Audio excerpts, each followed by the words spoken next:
Hello, welcome back to Have Fun with Shapes with Susan. Today we're gonna make another family member. He's very old, and he loves you a lot.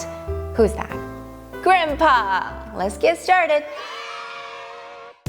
Look, we have some stickers over here.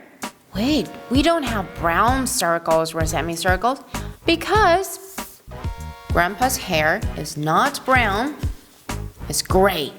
We have gray semicircles over here. Now let's start from the face. Grandpa has a round face too. Grandpa has 2 semicircle ears. 1, 2.